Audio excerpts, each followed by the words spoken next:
ඔයා ලෝකයේ උග්‍රම විෂ සර්පය අල්ලලා තියෙනවා. ඕ අල්ලලා එයත් එක්ක ගනුදෙනු කරලා ගනුදෙනු කරලා තියෙනවා. ලෝකේ උග්‍රම විශ්ව සර්පයා ඉන්ලන්ඩ් ටැපන්ස් ගැන ඉස්සර හැමදේම මම බලාගෙන ඉන්න ඔළුව මොකද්ද කරන්නේ. එක දෂ්ටනයකින් මිනිසුන් 100ක් මරන්න තරම් ඔයා බබාලට දීලා තියෙන පෙට් තමයි සර්පයා. මගේ පොඩි උන්ට ඉන්න එකම පෙට් සර්පෙක්. මම දීලා නෙවෙයි ඒකට ඉල්ලාම ගත්ත එකේ. දැන් ඕගොල්ලෝ ඉල්ලන්න එපා. ඔයගොල්ලන්ගේ අම්මලා තාත්තලාගේ පයිතන කෙනෙක් එහෙම කරන්න බෑ. එහෙම කරන්න බෑ ලංකාවේ රයිට්. මේ ස්කා එක එහෙම මේ සර්පයෝ කාපු ඒවා මේ සර්පය කාලද? ඔව් මේක සර්පෙක් කාපු හින්දා කරපු සර්ජරි එකක්. ඕස්ට්‍රේලියාව වගේ ගත්තොත් එහෙම ඔයා කියන උර්ග කොට්ටාසය ඇවිල්ලා අපිට පෙට්ස්ලා වගේ හදනවනේ. නේ.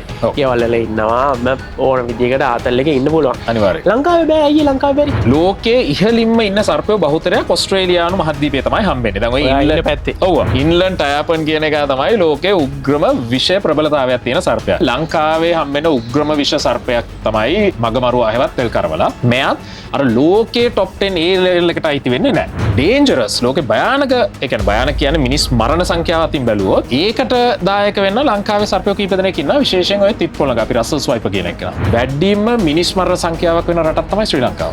ලංකාවේ මදුරුවන්ට පස්සේ සතෙක් හින්දා වැඩිම ප්‍රමාණයක් වසරකට මැරෙන්නේ සර්ප දෂ්ටවලින් නෝ.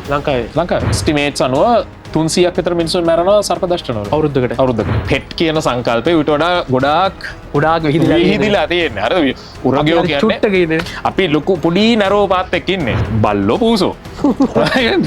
ඔයනොත් අලියෙක් ඉන්නවා. ලංකාවේ කවුරු හරි කෙනෙක් ඇවිල්ලා සර්පෙක් විකුණනවා නම් ඔයා නීතියක් ඇඩීමක් ඔය කරන්නේ. රිලව් ප්‍රශ්නේ. ලංකාවේ රිලව් ප්‍රශ්නේ. හරිද? අතිශය ප්‍රශ්නයක් නේ ඔක. රූපතකට කියලා දැම්මනේ. දන්නවනේ ඒකෙන් මොකද වෙන්නේ කියලා ඒකෙන් වෙන්නේ නැහැ මොකද. හරිද? ඉතින් මරන්න බෑ. මෙඩිතල කිසිම ආකාරයකින් සතෙන් මරණ එක. ඒක අපේ සංස්කෘතිය නෙවෙයිනේ. රයිට්. කිඹුලෝ දැන් ලංකාව ගත්තොත් කිඹුලෝ වර්ග දෙකක් ඉන්නවා. ලෝකේ කිඹුලෝ වර්ග කීයක් ඉන්නවද? ලෝකේ ඉන්නවා කිඹුලෝ වර්ග 26ක්. මොකද නාකි සිංහයා යම් අවස්ථාවකදී වැඩෙන එක නවතිනවා. ඊට පස්සේ වීක් වෙනවා. තරුණ සිංහයා ඌට වඩා සුපීරියර්. කිඹුලොන්ගේ තියෙන්නේ ඕකේ හරිම වෙනස් විදිහේ මේ ජීවන චක්‍රය. මුළු ජීවිත කාලෙම ඌ වැඩෙනවා. මැරෙනකන් ලොකු වෙනවා. වයස කිඹුලෙක් හැම වෙලේම තරුණ කිඹුලෙකුට වඩා ලොකුයි. සහ බලගතුයි. ලොකු කිඹුලෙක් අවුරුදු 70ත් 80ක් අතර වගේ ඉන්නවා. කියන්නේ කිලෝග්‍රෑම් 1000කට වඩා ලොකු වෙනවා.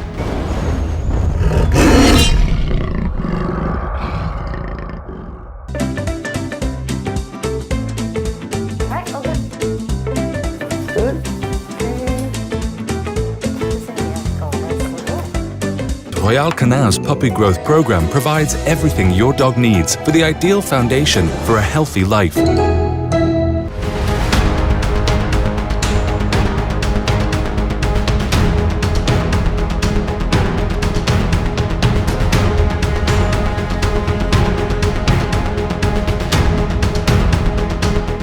පෙට්ටෝක් චිට් චැට් එකක් පටන් ගන්න තමයි හදාගන්නේ.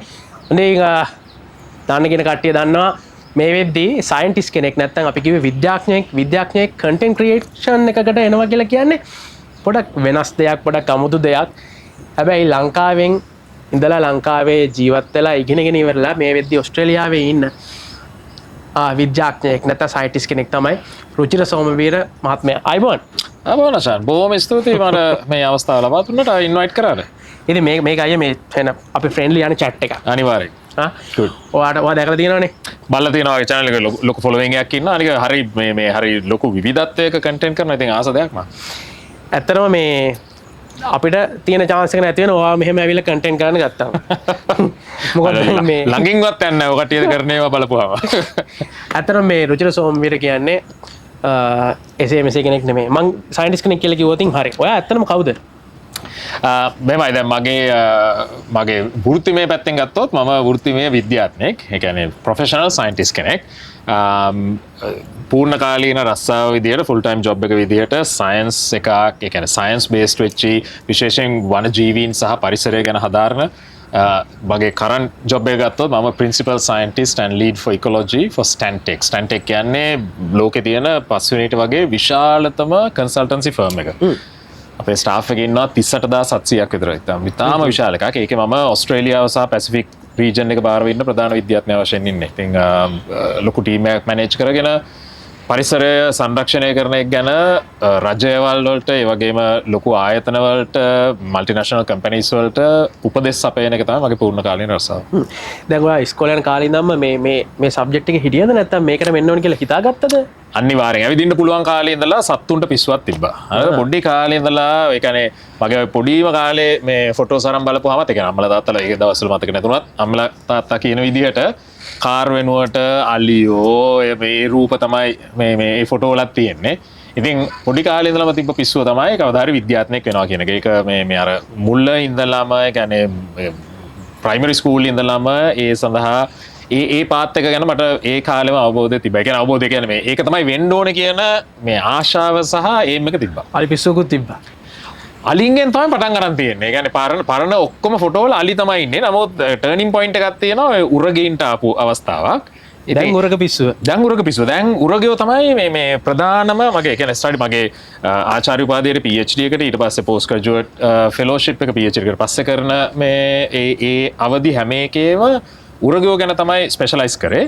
තාමත් මගේ පර්යේෂණ කණ්ඩායම ඒ කියන්නේ මගේ ෆුල් ටයිම් ජොබ් එකට අමතරව මට තියෙන අජන්ක් ප්‍රොෆෙසර්ෂිප් එකක් මර්ඩොක් යුනිවර්සිටි එකේ. ඒක හරහා මට ඉන්න මේ පෝස්ට් ග්‍රැජුවේට් ස්ටුඩන්ට්ස්ලා මගේ කණ්ඩායම ස්පෙෂලයිස් කරන්නේ උරගයෝ ගැන.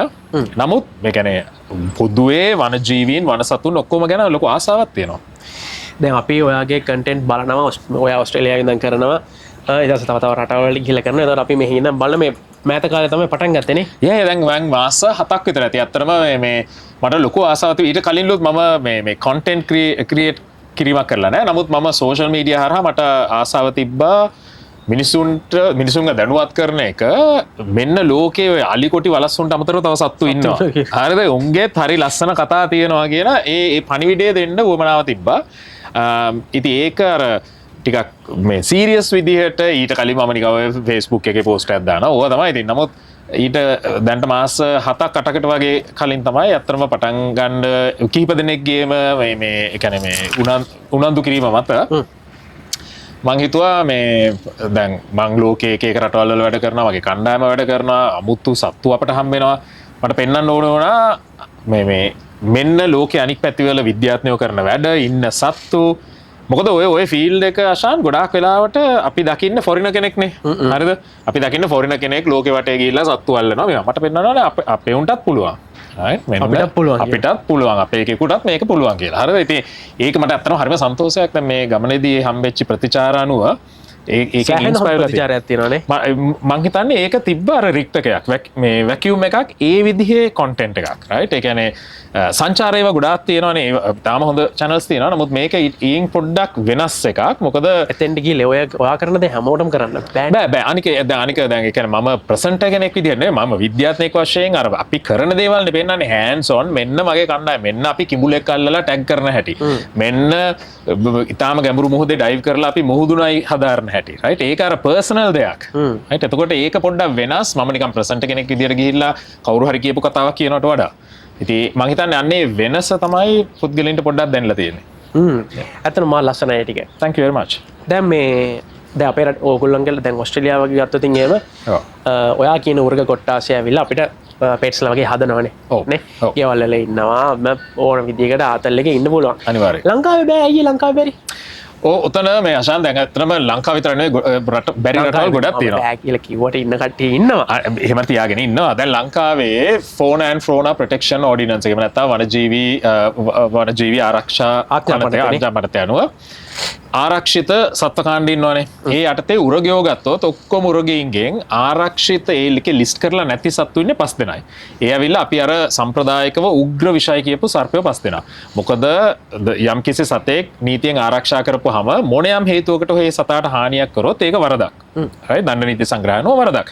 නමුත් අර එක්සෙප්ෂන් එකක් දීලා තියෙනවා අර උග්‍ර විෂ සර්පයෝ 5 දෙනා. මොකද මිනිස්සුන්ගේ ජීවිතවලට හානියක් කරන්න පුළුවන් හින්දා ඒ සත්තු ඉන් රිටැලියේෂන් මැරුවොත් නැත්නම් උන්ට හානි කරොත් වරදක් විදිහට ගන්න නැහැ. ඒක අර ලොජිකල් මේකකින්ද ඒක ලිස්ට් කරලා තියෙනවා. ඒයින් අමතරව ඕනම සතෙක්. ඒකට ඔය ආහාර කුක්කෝ, ගැරන්ඩි, ගෙදර ඉන්න කටුසෝ, ගෙදර ඉන්න හූනෝ, ඇහැටුල්ලෝ ඔය ඔක්කොම සත්තු එකම මට්ටමින් නීතියෙන් ආරක්ෂිතයි. අන්න ඒ මට්ටමේ ආරක්ෂාව ගොඩාක් රටවල් වල ඒ මට්ටමට නෑ. අත්‍තරම දැන් මම වැඩ කරන රටවල් ආසියාතික කලාපයේ වගේම වෙන මේ මහද්වීප වල රටවල් කීපයක වැඩ කරනවා. ඒවැ කියන්නේ මේ තෝරාගත්ත පිරිසක් තමයි ලිස්ට් කරලා තියෙන්නේ හේතුවක් මත. ඒ කියන්නේ මෙන්න මේ සතාගේ පොපියුලේෂන් එක ත්‍රෙටන්. හරිද මේ සතා ඇත්තටම එන්ඩේන්ජර්ඩ් එහෙම අන්න ඒ වගේ තෝරාගත්ත පිරිසක් මිසක් ඔක්කොම උන් ලිස්ට් කරලා තියෙන අවස්ථාවක් මම දැකලා නැහැ. ලේසියට දෙතට ඔක්කොම කට්ටිය එකම වලට දාලා තියෙන්නේ. මම හත්තරම දන්නේ නැහැ මොකද ආඥා පනත කාලයක් තිස්සේ නේ එකක් නේ මම දන්නේ නැහැ ඒකේ පදනම මොකද්ද කියලා. නමුත් මේ මට්ටමට ලිස්ට් කරපු මේ අවස්ථාව මම දැකලා තියෙනවා අඩුයි. දැකලා තියෙනවා නෑ අතරම. දැන් ඉන්දියාවේ ගත්තත් ඉන්දියාවේ මේ ෆ්ලෝරා ඇක්ට් එක අනුව ෆෝන් ඇක්ට් එක අනුව ඒ සතුන් ආරක්ෂිත වෙන්නේ ආරක්ෂිත ප්‍රදේශවල විතරයි. හරිද? ඒ කියන්නේ වනජීවි ආරක්ෂිත දැන් සැන්ක්චුවරිස්, නැෂනල් පාර්ක්, ජාතික වනෝද්‍යාන ඕවා තියෙන්නේ. ඕවා තුල විතරයි. දැන් ලංකාවේ එහෙම නෙමෙයි. තමන්ගෙම ගෙවත්තෙත් ඔය සතා ආරක්ෂිතයි. right? ඒක පොඩ්ඩක් එක්ස්ට්‍රීම් මේ version එකක්. ඒකට ඒක මොකද්ද හේතුව නම් මම ඇත්තටම ඒකේ පදනම දන්නේ නැහැ. ඒ සම්බන්ධව මම වැඩ කරලත් නැහැ. නමුත් ඒක තමයි ලංකාවේ නීතිය. ඒක හින්දා අපිට කැලෙන් මේ ළඟ පාතකදීත් සිද්ධි කිහිපයක්ම වුණානේ. ඒක හින්දාම මම අතන මගේ channel එකේ රූගෝස් වයිල්ඩ් කියන channel එකේ මම එපිසෝඩ් එකක් කරා ලංකාවේ වනජීවී ආරක්ෂිත නීතිය කොයි වගේද කියලා මම. හරිද? මේ තාම සරල විදිහට ගිහිල්ලා බලන්න පුළුවන්. මේ ඒක නිසා අපිට මේ සතෙක් තුවාල වුණත් ඒ සතාව ගෙනල්ලා ගෙදර තියාගෙන ඒ කියන්නේ මොන සදහත් හිතින් කරත් ඒක ලංකාවේ නීති පද්ධතිය අනුව වැරද්දක්. ඒක තමයි ලංකාවේ තියෙන තත්ත්වය. දැන් අපි දකිනවා අපි නයෙක් දැක්කත් ඊට පස්සේ රවසල් වයිපන තිත් පොළඟෙක් දැක්කත් එතනින් එහාට ගියොතින් අපි කියන්නේ කුණ කටුවෙක් දැක්කත් ඔහොම තියෙනවනේ ඔය පොළොන් තෙලිස්ස ඔහොම ගොඩාක් ಜಾති තියෙනවනේ මේක තමයි මේ උග්‍ර විෂ කියලා කාණ්ඩයක් හදාගෙන ඉන්නේ ලංකාවේ. හැබැයි ඔයා දැන් ලෝකේ රටවල් ගානකට ගිහිල්ලා තියෙනවා. එතකොට මේ අපේ රටේ ඉන්න උග්‍ර විෂ කාණ්ඩය සහ ඔයා දැකලා තියෙනවා බ්ලැක් මම්බලයි දැකලා තියෙනවනේ.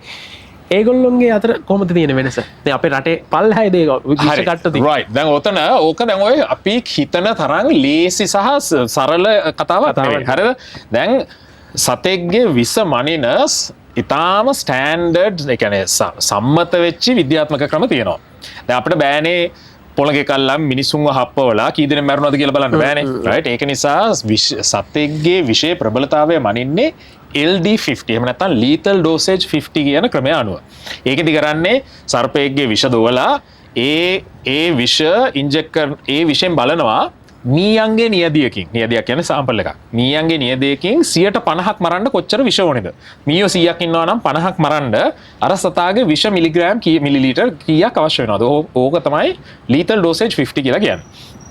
එතකොට ඕක තමයි ලෝකයේ විෂක ප්‍රබලතාවය. ඒක මේ සතුන් මේ සර්පින්ගේ විෂ විතරක් නෙවෙයි ඕනම විෂක. ටොක්සිසිටි කියන එක මනින්නේ ඔහොම. ඔන්න ඔය ආකාරයෙන් මලපුවාම ලෝකයේ ඉහළින්ම ඉන්න සර්පයෝ බහුතරයක් ඕස්ට්‍රේලියානු මහද්වීපයේ තමයි හම්බෙන්නේ. දැන් ඔය ඉන්ලන්ඩ් පැත්තේ. ඔව් මගේ ගෙදර. ඉන්ලන්ඩ් ටයපන් කියන එක තමයි ලෝකයේ උග්‍රම විෂ ප්‍රබලතාවයක් තියෙන සර්පයා. ඊට පස්සේ ඔය eastern brown snake, tiger snake, death adders ඔය ලිස්ට් එකක් ඉන්නවා. අපේ රටේ ඉන්න කෙනෙක් ඔය ලිස්ට් එක ඔය හරියට ඔය ලිස්ට් එකේ පළවෙනි 10ට අවුත් වෙන්නේ නැහැ. මෙහෙම ඒ වගේම කියන්න ඕනේ අශාන් දැන් ඔය ලිස්ට් එක ඕක මේ ඩෙෆිනිට් ලිස්ට් එකක් නෙවෙයි. ඕක විචලනය වෙනවා මොන මීයෝද ගත්තේ. හරිද කොහොමද ඉන්ජෙක්ට් කරේ? දැන් ඉන්ජෙක්ට් කරන්න පුළුවන් ඉන්ට්‍රාවීනස් එහෙම නැත්නම් මේ රුධිර පද්ධතියට එහෙම නැත්නම් ඉන්ට්‍රාමස්කියුලර් මේ පේශි පද්ධතිය. ඔය අණුවත් ඕක පොඩ්ඩ අර එහෙම වෙනවා. නමුත් ඔය කොහොම බැලුවත් ලංකාවේ සර්පීන් ඔය පළවෙනි 10ට අවිතු වෙන්නේ නැහැ. ඒ වගේම ඔය කොහොම බැලුවත් ඉන්ලන්ඩ් ටයපන් හැම වෙලෙම උඩ. අනික් 9 දෙනා අර එහෙම පොඩ වෙනවා. වෙනස් වෙනවා. පොඩ වෙනස් වෙනවා. නමුත් ඉන් ජෙනරල් ලංකාවේ හම්බෙන උග්‍රම විෂ සර්පයක් තමයි මගමරුවා හැවත් තෙල් කරවලා. මෙයත් අර ලෝකයේ টොප් 10 ඒ ලෙවල් එකට අයිති වෙන්නේ නැහැ. right? නමුත් දැන් ඔය ආශාන් විෂය ප්‍රබලතාවය ටොක්සිසිටි ග්‍රවුන්ඩ් රියැලිටි එක ඊට වඩා වෙනස්. හරිද? මොකද උග්‍රම විෂ සර්පයා ලෝකයේ උග්‍රම විෂ සර්පයා ඉන්ලන්ඩ් ටයපන් කාලා මේ වෙනකොට කිසිම මිනිහෙක් මැරිලා නැහැ. හරිද? කිසිම මිනිහෙක් මැරිලා නැහැ. ඒ කියන්නේ මිනිස් වාසයේ ඉන්න පැතිවල නෙමෙයි ජීවත් වෙන්නේ. අන්න ඒකයි. උන් ඉන්නේ මිනිස් වාසයේ ඉන්න පැතිවල නෙමෙයි. අනික ඌ හරිම ෂයි සතෙක්. හරිද? ඌ හැම වෙලේම හැංගිලා ඉන්නේ. හොයන්න ගියත් හරි අමාරුයි. ඔය මේ ඕස්ට්‍රේලියාවේ එන්නම ඔව් අල්ලලා කරලා තියෙනවා. ඔව් කාන්තාර පැතිවල මගේ අතරම මේ එපිසෝඩ් එකක් තියෙනවා ලෝකයේ උග්‍රම විෂ සර්පය 5 දෙනා අල්ලන මේ වැඩසටහනක්. මේ ඒකෙත් බලා ගන්න පුළුවන් ඉන්ලන්ඩ් ටයපන් කොයි වගේද කියලා. මේ ඒ සතුන් මේ කියන්නේ විෂ තිබ්බට මිනිස්සුන්ව මැරීමක් කරන්නේ නැහැ. right? ඔයා ලෝකයේ උග්‍රම විෂ සර්පය අල්ලලා තියෙනවා. ඔව්. අල්ලලා එයත් එක්ක ගනුදෙනු කරලා තියෙනවා. කැප්ටිවිටි අල්ලලා තියෙනවා. මම ෆීල්ඩ් එකේ අල්ලලා තියෙනවා. මම ඉස්සරහට ඒ ෆීල්ඩ් එකේ අපේ එක්ස්පෙඩිෂන් එක වැඩසටහනකුත් එයි. මෙහෙම දැන් පෙන්වන්න පුළුවන් නේ වීඩියෝ නේ. මම අපි වීඩියෝ කැල්ට් එකක් දෙන්නම්. දාමු. මේ දැන්ට තියෙන වීඩියෝ එක තියෙන කැප්ටිව් ඉන්නේෝ. නමුත් උන් මේ විෂ දෝවල අනම්මනම් කතාවක් නෙමෙයි. නමුත් දැන් මම කියන්න ඕනේ වැදගත්ම දේ තමයි දැන් ඔය ඉන්න ටොක්සිසිටි පැත්තෙන් නැත්තම් most venomous snakes right ලෝකේ විශ්වම සර්පයෝ ටික ඕක එච්චරම ප්‍රායෝගික ලිස්ට් එකක් නෙවෙයි මොකද ඕකේ ඉන්න බහුතර දෙනෙක්ගෙන් ඉතාලම අතලොස්සයි මිනිස්සු මැරෙන්නේ right තව ලිස්ට් එකක් තියෙනවා most dangerous snakes භයානකම සර්පයන් දැන් භයානකම කියපුවාම උපරිම විෂ වෙන්න ඕනේ නැහැ භයානකකට මිනිහෙක් මරන්න තරම් විෂ තියෙනවා ලොකු එන්කවුන්ටර් රේන්ජ් එකක් තියෙනවා මිනිස්සුන්ට නිතරම උන් හම්බ වෙනවා right ඊළඟ එක උන් ඇග්‍රෙසිව් ස්පීෂීස් ඒ කියන්නේ අර ටිකක් ප්‍රකෝපශීලී විශේෂ right ඔන්න ඔය වගේ හේතු ගොහිපයක් හින්දා අනේ ඒ ලිස්ට් එකේ අපි ඇතිනේ ඒ ලිස්ට් එකේ අපි ඉන්නවා අපේ දැන් විශේෂයෙන් තිත්පොළඟ වගේ සර්පයෝ හරිද ඊට පස්සේ ඉන්දියන් කෝබ්‍රා ඔය මේ විශේෂයෙන්ම තිත්පොළඟ රසල් වයිපර්ස්ලා ඒ වගේම වැලි පොළඟත් ඔය ලිස්ට් එකේ ඉන්නවා නමුත් වැලි පොළොං දෂ්ටවලදී ලංකාවේ ඉතාම සුළු පිරිසක් තමයි හානියටපත් වෙන්නේ ඒකට එක හේතුවක් ඌ ඉන්නේ ලංකාවේ ඔය මේ අර්ධ ශුෂ්ක කලාපයේ විතරයි අද සහ ඉතාම වියලි ප්‍රදේශවල ඒ වගේම මේ වෙනකොට තියෙන පරීක්ෂණ වලින් පෙන්ලා දීලා තිනවා දැන් ඉන්දියාව වැලි පොළොංගු කාලා ලොකු පිරිසක් හානියටපත් වෙනවා. නමුත් ලංකාව වැලි පොළොංගගෙන් ඒ මට්ටමට එන්නේ නැහැ. ඒකින්ද ඔහුගේ විශේෂ ප්‍රබලතාවයත් වෙනසක් තියෙනවා. ඉතින් මතක තියාගන්න අර dangerous snakes සහ venomous snakes කියන්නේ කාණ්ඩ දෙකක්. venomous snakes කාණ්ඩයට ලෝකේ විශ්ව කුරුම සර්ප කාණ්ඩයට අයිති වෙන ලංකාවේ සර්පයෝ නැහැ. නමුත් dangerous ලෝකේ භයානක ඒ කියන්නේ භයානක කියන්නේ මිනිස් මරණ සංඛ්‍යාව අතින් බැලුවොත් ඒකට දායක වෙන්න ලංකාවේ සර්පයෝ කීප දෙනෙක් ඉන්නවා විශේෂයෙන් ඔය තිත්පොළඟ අපි රසල් ස්වයිපර් කියන එක. ඉතින් එහෙම බලපුවාම ලංකාවේ සර්ප දෂ්ටන ලෝක මට්ටමින් ලෝකේම මේ per capita එහෙම නැත්නම් දල අනුපාතයක් වශයෙන් වැඩිම මිනිස් මරණ සංඛ්‍යාවක් වෙන රටක් තමයි ශ්‍රී ලංකාව. සර්ප දෂ්ටන හේතුවෙන්. ඒක ඉතින් අපි මීට වඩා ඉතාම අවධානය යොමු කරන්න ඕනේ දෙයක් තමයි මේ ලංකාවේ මදුරුවන්ට පස්සේ සතෙක් හින්දා වැඩිම ප්‍රමාණයක් වසරකට මැරෙන්නේ සර්පදෂ්ටනෙන් නෝ ලංකාවේ ඒ කියන්නේ එස්ටිමේට්ස් අනුව 300ක් විතර මිනිස්සුන් මැරෙනවා සර්පදෂ්ටන වලින් අවුරුද්දකට දැන් ඉන්දියාවේ 10000ක් විතර මැරෙනවා සර්පදෂ්ටන වලින් නමුත් දලානුපාතයක් වශයෙන් ගත්තාම ඉන්දියාවේ බිලියනයක් ඉන්නවනේ මිනිස්සු එහෙම බලපුවහම ප්‍රතිශතයක් වශයෙන් අපිට වඩා අඩුයි ඒක අපිට වඩා අඩුයි ඒක හින්දා වෙන්නේ සමහරලාට මේ ලංකාවේ උරගේ ඇති කරන්න දෙන්නේ නැත්තේ ඒ කියන්නේ මම කියන්නේ මේ ස්නේක්ස්ලා ඒත් හේතුවක් ඒ වගේම ලංකාවේ සමාජයේ පැත්තෙන් බැලුවොත් අපිට ලොකු බයකුත් තියෙනවානේ රයිට් දැන් සර්පයා කියපුවාම අපි අපේ අර පොඩි කාලේ දැන් මවාගත්ත බයක් තියෙනවා අනිවාර්යෙන් අපි මරලානේ බලන්නේ මොකද්ද කියලා හරිද මේ ඔයාට එහෙම පොඩි කාලේ ගෙදරින් එහෙම බයක් දුන්නේ නැද්ද ඇත්තටම බයක් මගේ මං අම්මරේ තාත්තට ඉතාලම මේ ස්තුතිවන්ත වෙන්න ඕනේ ඒ දෙන්න බය වුණාට මට ඒ අවස්ථාව දුන්නා ඒ කියන්නේ අර මේ බය කරලා නෙමෙයි හැදුවේ have some respect සත්තුන්ට ලව් කරන්න ඕනේ නැහැ හරිද නමුත් හේට් කරන්න ඕනෙත් නැහැ you can be negative and neutral කියලා. ඉතින් ඒක පස්සේ ඒක ඊටාම ඉක්මනට මගේ ලව් එකක් බවට පත් වුණා. මේ නමුත් මේ ලංකාවේ අපි පෙට්ස්ලා කියපුවාම දැන් මට වඩා ඔය කට්ටිය දන්නවනේ සාමාන්‍ය පෙට්ස්ලා කියපුවාම අපි මේව කරන ගෲප් එකක් ඉන්නවනේ. නමුත් ලෝකේ අනිත් පැති වල ට්‍රැවල් කරද්දී තේරෙනවා ඔය පෙට් කියන සංකල්පේ ඊට වඩා ගොඩාක් විහිදිලා තියෙන්නේ. හරිද? උරගයෝ කියන්නේ අපි ලොකු පොඩි නරෝ පාත් එක්ක ඉන්නේ. හරිද? ඉතින් ඒ කියන්නේ බල්ලෝ පූසෝ. ඔයනොත් අලියෙක් ඉන්නවා. එහෙනම් සල්ලිකාරෙන්න අලියෙක්. අර මේ නමුත් ඔය පෙට් කියන සංකල්පය ඊට වඩා ලොකු මේ රේන්ජ් එක තියෙනවා විශේෂයෙන් උරගයෝන්ගේ මාකට් එක ලෝකයේ අතිශය විශාලයි. as pets දැන් මම මගේ පොඩි උන්ට ඉන්න එකම පෙට් සර්පෙක් මේ children's python කියලා විශේෂයක් මේ පිඹුරු වර්ගයක් හරිම common එහෙ පෙට්ස්ලා විදියට ඒ කට්ටිය ඔයා බබලට දීලා තියෙන පෙට් තමයි සර්පයා ඔව් දැන් මතක තියාගන්න ඕනේ දැන් ඔය පෙට් ඉන්ඩස්ට්‍රි එක මේ අශාන් දැන් මේ මම දීලා නෙවෙයි ඒකට ඉල්ලම ගත්ත එකේ මේ පෙටින් දැන් ඔස්ට්‍රේලියාව එහෙම ගත්තොත් ඕක හරි රෙගියුලේටඩ්. හරිද? ඕක දැන් මම ගිහිල්ලා කැලේකින් සතෙක් අල්ලන් ඇවිල්ලා කූඩුවක තියාගන්න බෑ. ඒක ඉතාම රෙගියුලේටඩ් බ්‍රීඩර්ස්ලා කියලා කට්ටියක් ඉන්නවා. ඒකට ලොකු ලයිසන් එකක් තියෙනවා. ඒ කට්ටියට විතරයි පැටෝන් හදලා විකුණන්න පුළුවන්. right? කීපර්ස්ලා කියලා ඒ කට්ටියෙන් ගන්න කට්ටිය කීපර්ස් ලයිසන් එකක් ඕනේ. කීපර්ස් ලයිසන් එක කැටගරිස් 5කට තියෙනවා. right? කැටගරි 1 2 3 4 5. 1 කියන්නේ සාමාන්‍ය ඔය ගෙම්බෝ, කටුස්සෝ වර්ග, ඊට පස්සේ විෂ නැති කුඩා පිඹුරන්, ඒ වගේ කට්ටිය 1 2 ඔය කාණ්ඩ දෙකට අයිති වෙන්නේ සත්යාගේ සයිස් එක අනුව. right? ඊට පස්සේ ඔහම 3 4 5 කියන්නේ උග්‍රම විෂ සර්පයෝ ඉන්ලන්ඩ් ටයිපන්ස්ලා එම 5 කැටගරි එකේ ලයිසන්ස් තියෙන ඉතාලම පිරිසක් පොඩි පිරිසක් ඉන්නේ. ඒගොල්ලෝ හදන්න පුළුවන් ද පෙට් කෙනෙක්ද? අපෝ ඕනෙක පුළුවන්. right? ඒ කියන්නේ ඉන්ලන්ඩ් ටයිපන් එක හදන්න අනිවාර්යෙන්. එහෙම දැන් මගේ අර එපිසෝඩ් එකේ තියෙන ඒ වගේ ඇතිකරණයන් මේ පෙන්වන හැටියක්. මේ කැටගරි 4 කියන්නේ උග්‍ර විෂ සර්පයෝ සහ ඉතාලම විශාල පිඹුරන් ඔය ඔලිව් පයිතන් වගේ විශාල පිඹුරන් මොකද පිඹුරෙකුටත් මිනිහෙකුට ලොකු ඩැමේජ් එකක් කරන්න පුළුවන්. right? ඉතින් ඒවා රෙගියුල ඒ ලයිසන් එකක් ගන්න ඕනේ ඒ වෙනුවට ගෙවීමක් කරන්න ඕනේ හැම සතාම මාක් කරලා තියෙන්නේ ඒ කියන්නේ මයික්‍රොචිප් කරලා රජය දන්නවා මේ අදාළ පැටියා විකුණුවේ මෙයාට මේ දවසේ මේ පැටියා ඉන්නේ මෙයා ගාව කියලා right ඒක නිකන් ඒකෙන් ඒක මට හිතුනහම ගිහිලා හර කුක් එක අරන් ඇවිල්ලා ටැංකිය එක දාගෙන එහෙම හදන සිස්ටම් එකක් නෙවෙයි ඒක හරි රෙගියුලේටඩ් ඒ සත්තු කැලෙන් අල්ලන කට්ටිය නෙවෙයි ඒ කට්ටිය ඒ ඉන්ඩස්ට්‍රි එකටම කැප්ටිව් බ්‍රීඩ් කරපු කට්ටිය ඒ කියන්නේ ජෙනරේෂන්ස් ගානක් කැප්ටිව් බ්‍රීඩ් කරලා අනික තව ගොඩක් නීති තියෙනවා. ඒ කියන්නේ ලයිව් ෆීඩ් කරන්න බෑ. හරිද? සතෙක්ට පණපිටි මීයක් දෙන්න බෑ. මීයෝ ගන්න පුළුවන් තැන් තියෙනවා. ඒවා සයිසස් තියෙනවා. පින්කීස්, වීනර්ස්, ෆීඩර්ස් ඔහොම එක ඒ ෆ්‍රෝසන් මයිස්. ඉතින් ඒක හරි රෙගියුලේටඩ් මේකක්. ඒක මේ ඔස්ට්‍රේලියාව නෙවෙයි අතරම යුරෝපයේ තමයි ලොකුම මාකට් එක. ජර්මනි වල තමයි ලොකුම පෙට් ට්‍රේඩ් එක කේන්ද්‍රස්ථානය. ඕකේ හොඳ සහ නරක දෙකම තියෙනවා. මම දැන් ඔය කිව්වේ ඔස්ට්‍රේලියාවේ ඕක හරි රෙගියුලේටඩ් හොඳට වෙන එකක්. ඒක මට මේ ඉතාම එක අත්දැකීමෙන්ම කියන්න පුළුවන්. නමුත් යුරෝපයේම ගත්තොත් විශේෂයෙන් ජර්මනි වල එහෙම පෙට් ට්‍රේඩ් එක හින්දා වෙන නෙගටිව් ගොඩක් තියෙනවා. ඒ ගැන මම පබ්ලිෂ් කරලා තියෙනවා මේ විද්‍යාත්මක පත්‍රිකා පබ්ලිෂ් කරලා තියෙනවා. මේ පෙට් ට්‍රේඩ් එකේ ඉර ඒ කියන්නේ මේ රෙගියුලේටඩ් නැති පෙට් ට්‍රේඩ් එකකින් සිදුවන හානිය ගැන. ඒ කියන්න රුචනය දැන් මේ අයිමා මේ කතා කරා කියලා දැන් ඔයා බබාලට පයිතන් කෙනෙක් දුන්න කියලා කෙනෙක් විදියට දැන් ඕගොල්ලෝ ඉල්ලන්න එපා. ඕගොල්ලෝ ගම්බල තාත්තලගේ පයිතන් කෙනෙක් එහෙම කරන්න බෑ. එහෙම කරන්න බෑ ලංකාවේ right. ඒක ඒ වගේම කටුස්සෙක් හෝ හූනෙක් හෝ Tamanට කොච්චර ආසාව තිබ්බත් ලංකාවේ නීති එක හරියම පැහැදිලිව කියන්න ඕනේ right. ගෙම්බෙක් වුණා right. සමහර ගෙම්බන් Tamanට ආස වුණා කියලා ගෙනල්ලා ගෙදර මේ ටැංකිය එක දාගෙන උට ගෙම්බොත් බෑ.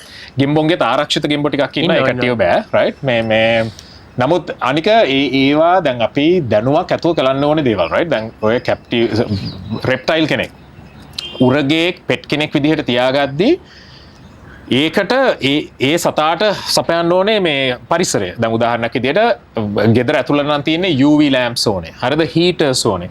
මේ කට්ටියට කණ්ඩ දෙද්දී දැන් කටුස්සෝ එහෙම නම් අපි කටුස්සෝ ඇති කරනවා නම් ඔය bearded dragons ලා කියන කට්ටිය එහෙම හරි ප්‍රසිද්ධයි පෙට් ට්‍රේඩ් එකේ ලෝකේ.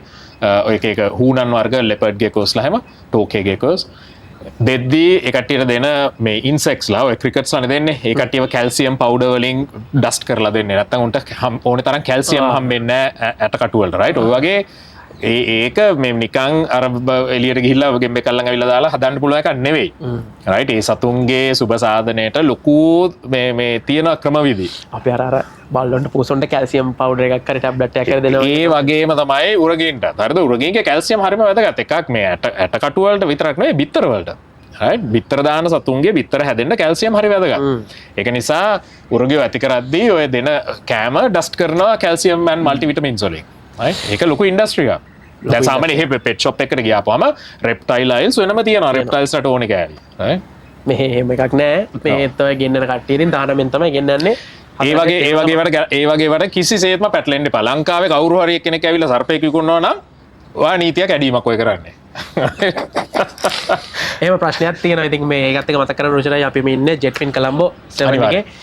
ඉතින් හරිම ලස්සනම හොටෙල් එකක්. ඒකත් කියනවා අපි මේ ලස්සන පරිසරයක ඉන්නත් කියලාත් කියනවා නෙමෙයි. ඒත් එක්කම තමයි මට දැන් අහන්න ඕනේ. ඔයා කොමඩෝ ඩ්‍රැගන්ස්ලත් එක්ක ගිහිල්ලා තිබ්බා. ඒගොල්ලෝ වල්ලලා තිබ්බා. ඒගොල්ලෝ ටැග් කරනවා කියලා කියනවා කිමුල්ලුම්ව. මොකද්ද මේ කතන්දරේ? right. දැන් මගේ පරීක්ෂණවල මූලික මේ අභිප්‍රාය එහෙම නැත්නම් ඕවරෝල් ඔබ්ජෙක්ටිව් එක තමයි මගේ විද්‍යාත්මක පරීක්ෂණවල ලෝකේ වෙනස් වෙනවත් එක්ක උරගයෝන්ගේ තියෙන මේ උන්ට තියෙන චැලෙන්ජස් මොනවද? අපිට මොනවද කරන්න පුළුවන් ඔවුන්ගේ ජීවිතේ පොඩ්ඩක් ඊස් කරලා දෙන්න. right. ඕක තමයි මගේ ඕවරෝල් ඔබ්ජෙක්ටිව් එක. right. ඔය යටතේ අපි බලනවා ඉන්වේසිව් ස්පීෂිස් ආගන්තුක ආක්‍රමණශීලී විශේෂ හින්දා උරගීන්ට සිදුවන බලපෑම් මොනවද? ක්ලයිමේට් චේන්ජ් ලෝකේ කාලගුණක විපර්යාස හින්දා උරගීන්ට සිදුවන බලපෑම් මොනවද? ෆිෂිං ප්‍රැක්ටිසස්, අර්බනයිසේෂන් ඒ කියන්නේ නාගරීකරණය කරද්දී කොහොමද මේ වෙනස් වෙන පරිසරයකට උරගීන් හැඩ ගැසෙන්නේ කොහොමද? ඕක තමයි බේසික් තීම් එක right. එතකොට ඔය යටතේ මම සහ මගේ ස්ටුඩන්ට්ස්ලා මගේ කණ්ඩායම අපි පරීක්ෂණ කරනවා කොමෝඩෝ ඩ්‍රැගන්ස්ලා ගැන. දැන් කොමෝඩෝ ඩ්‍රැගන්ස්ලා ලෝකේ ඉන්න විශාලතම උරගයා. මේ කියන්නේ චතුර්පාද උරගයා. කකුල් හතරක් තියෙන කටුස්ස වගේ උරගයා. ඉන්නේ විශාලතම කකුල් හතරක් තියෙන උරගයා. අපි කියනවා ලිසර්ඩ් කියලා. අපි ලංකාවේ ලිසර්ඩ් කියපුවාම අපි හිතන්නේ කටුස්සා කියලානේ. ලිසර්ඩ් කියන්නේ කටුස්සා නෙවෙයි. කටුස්සගේ ඇත්ත නම ඩ්‍රැගන් or ඇගමිඩ්. හරිද? ඒක තමයි ඉංග්‍රීසි නාමය. ලිසර්ඩ් කියන්නේ කටුස්ස, හූනෝ, සිකනැලියෝ, කබරගොයි ඔය ඔක්කොම අයිති වෙන කාණ්ඩයක්. හරි. ඒ කාණ්ඩේ ලොකුම සතා තමයි කොමොඩෝ ඩ්‍රැගන්. ලංකාවේ කබරේකට වඩා හැම ගොඩක් ලොකුයි. ඒ කියන්නේ ලංකාවේ සුවේක ඉන්නවා දැන් බලන්න පුළුවන්. ඇතද? සුවේකට ගිහලා බලන්න. හරි වැදගත් කියන්නේ හරිම සුන්දර සතෙක්. මම කොමොඩෝ ඩ්‍රැගන්ස්ලා ගැන වැඩ කරනවා. මගේ මාස්ටර් ස්ටුඩන්ට් කෙනෙක් ඉන්නවා. අපි බලනවා කොහොමද මේ කට්ටිය දැන් මේ වෙනස් වෙන පරිසරයක මිනිස්සුත් එක්ක කෝඑක්සිස්ට් වෙන්නේ. හරි. ඊට පස්සේ ඔය ලොම්බොක් කියන දූපතේ පර්යේෂණ වගේක් තියෙනවා. මගේ ඉතාලම ගැඹුරු මුහුදේ ඉන්න මේ මුහුදුනයි ඔවුන් කොහොමද දියවැල් වෙනස් වෙනවත් එක්ක ඒ ඕෂනික් චේන්ජස් සාගරය වෙනස් වෙනවනේ ඒවත් එක්ක කොහොමද මේ වෙනස් වෙන්නේ කියලා. ඊට පස්සේ බංගලාදේශයේ පර්යේෂණ වගේක් තියෙනවා. අපේ බංගලාදේශයේ තියෙනවා ලෝකෙ ලොක්කම කඩොලාන පරිසරය. කඩොලාන කියන්නේ මැන්ග්‍රෝව්ස් right. ඕකේ ඉන්නවා ගැට කිඹුලෝ. ලංකාවෙත් ඉන්න ඔය අපි සෝල්ට් වෝටර් ක්‍රොකොඩයිල් කියන ලංකාවේ ඉන්න ලොකු කිඹුලෝ. ඒ කට්ටිය කොහොමද මේ පරිසර වෙනස් වෙනවා? මොකද මේක හරියටවත් දැන් නැව් වෙනවා යනවා. හරිද? මේක හරහා ඒවත් එක්ක කොහොමද මේ කට්ටියගේ මූව්මන්ට්ස් වෙනස් වෙන්නේ? ඊට පස්සේ මම ඕස්ට්‍රේලියාවට ගියොත් ඕස්ට්‍රේලියා මගේ ආචාර්ය උපාධියට PhD එකට සහ මේ පශ්චාත් ආචාර්ය උපාධිය අධිශිෂ්‍යත්වයට කියන්නේ post doctoral fellowships. ඒකටත් මම කරේ ඔය ඕස්ට්‍රේලියානු කිඹුලෝන්ගේ ඉන්න ආශාන් හරි අමුතු කතාවක් තියෙනවා. මේ මැඩියෙක් ඉන්නවා. හරිද? උට කියන්නේ කේන් ටෝඩ් කියලා. ඒ මැඩියා ඕස්ට්‍රේලියාවට ගෙනල්ලා හඳුන්වලා දුන්නාට පස්සේ මේ මැඩියාගේ විෂ තියෙනවා. දැන් මේක කන හැම එකම මැරෙනවා. හරිද? කිඹුලෝ ඊට පස්සේ තලගොයි වර්ග කිඹුල එක කේන් ටෝඩ් කෙනෙක් නිකන් කටේ ඇල්ලුවත් ඇති මැරෙනවා.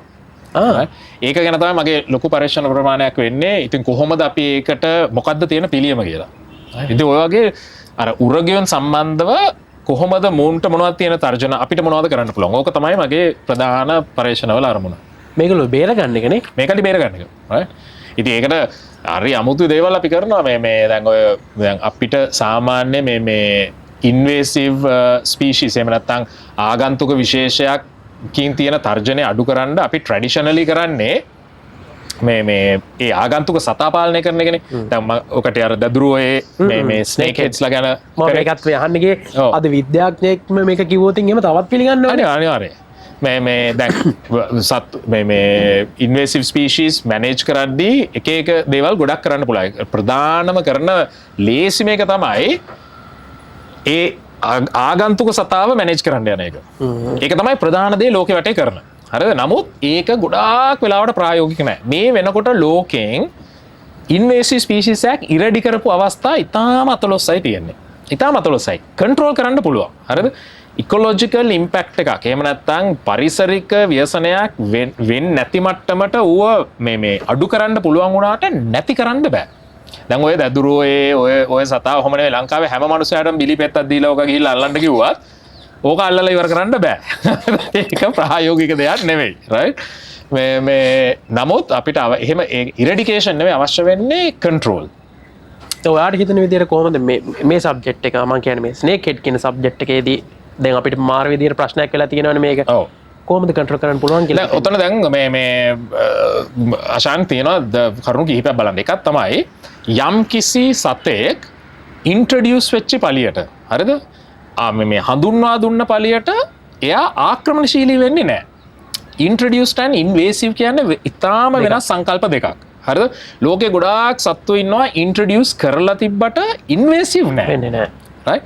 ඉන්වේසිව් කියන්නේ ඔහු හින්දා රිසීවින් එන්වයරන්මන්ට් එකේ ඌව ගෙනල්ලා දාපු දේශීය පරිසර පද්ධතියේ මේ හානිකර අවස්ථාවක් වෙලා තියෙන්න ඕනේ. මම දන්න තරමින් මේ වෙනකොට ඔබ්ජෙක්ටිව්ලි එහෙම ස්ටඩි එකක් වෙලා නැහැ ඔය මේ ස්නේක් හෙඩ්ට. right. අපි දන්න අපිට ආගියු කරන්න පුළුවන් අපෝ මෙච්චර ප්‍රමාණයක් ඉද්දි මූ ඔක්කොම දේශීය මාළු කනවා ඇති කියලා. නමුත් science is based on facts. opinions නෙවෙයි. ඒක තමයි විද්‍යාවේ තියෙන ලොකුම දේ. මත නෙවෙයි අවශ්‍ය වෙන්නේ දත්ත. right. correct me if I'm wrong. මම දැන් අනික විද්‍යාවේ එකක් තමයි unless you publish you didn't do it. ඕන කෙනෙකුට කියන්න පුළුවන් අයියෝ ඔක මොකද්ද මම දැන් අවුරුදු 3ක් තිස්සේ උන්ව මොනිටර් කරනවා කියලා. ඒක පිළිගත හැකි විද්‍යාත්මක සංග්‍රහයක පළ කරලා නැත්තම් just your opinion. හරිද? ඒක තමයි විද්‍යාවේ දේ. මොකද publish කරන්න ඕනේ.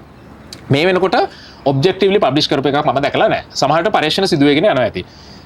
නමුත් ඒ ඉන්න ප්‍රමාණය අනුව උන්ගෙන් අනිවාර්යෙන් ඉම්පැක්ට් එකක් වෙයි කියලා අපිට අනුමාන කරන්න පුළුවන්. නමුත් ඒකේ අර විද්‍යාවේ දේ තමයි අපි බලන්න ඕනේ හරි කොච්චර ඉම්පැක්ට් එකක් වෙනවද. ලොකු ඉම්පැක්ට් එක අනික අපි හිතන තරම් පරිසර පද්ධති මේ වීක් නෑ. හරිද? මම හැම වෙලෙම කියන දේ තමයි ලෝකයේ ඒ කියන්නේ පරිසරයේ එවලූෂන් එක දවසක් කියලා ගමුකෝ. දැන් අපි දැන් වසර බිලියන 4ක එවලූෂන් එක දවසකට කෙටි කරොත් මිනිසුන් ඉඳලා තියෙන්නේ ඕකෙන් තප්පර 2මාරයි.